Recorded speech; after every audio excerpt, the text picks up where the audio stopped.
Carabao কাপের সেমিফাইনালের প্রথম লেগে ২-০ গোলে এগিয়ে থাকার পর দ্বিতীয় লেগেও নিউক্যাসল ইউনাইটেডকে বড় ব্যবধানে হারালো ম্যানচেস্টার সিটি।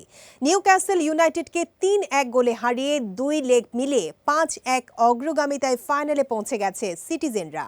গতকাল রাতে ইতিহাদ স্টেডিয়ামে বর্তমান চ্যাম্পিয়ন নিউক্যাসলের বিপক্ষে শুরু থেকেই আক্রমণাত্মক ছিল ম্যান সিটি। ৬৩% বল দখলের পাশাপাশি ১৮টি শট নিয়েছে তারা। প্রথম হাফে জোড়া গোল করে দলকে চালকের আসনে বসান ওমর মারমুশ। দলের হয়ে অন্য গোলটি করেন তিজানি রেইন্ডার্স।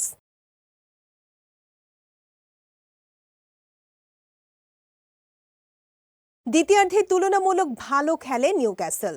৬২তম মিনিটে দারুণ নৈপুণ্যে ব্যবধান কমান এলাঙ্গা, তবে তা যথেষ্ট ছিল না। শেষ পর্যন্ত ৩-১ ব্যবধানে হার নিয়ে টুর্নামেন্ট থেকে বিদায় নেয় বর্তমান চ্যাম্পিয়ন নিউক্যাসল। এই ম্যাচের মধ্য দিয়ে সব প্রতিযোগিতা মিলিয়ে ম্যান সিটির মাঠে টানা ১২টি ম্যাচ হারল তারা। এক প্রতিপক্ষের মাঠে এত দীর্ঘ হারার ধারা নিউক্যাসলের ইতিহাসে আর নেই। অন্যদিকে এই জয়ের ফলে ২০২১ সালের পর প্রথমবারের মতো এই টুর্নামেন্টের ফাইনালে পৌঁছাতে পারল ম্যানচেস্টার সিটি।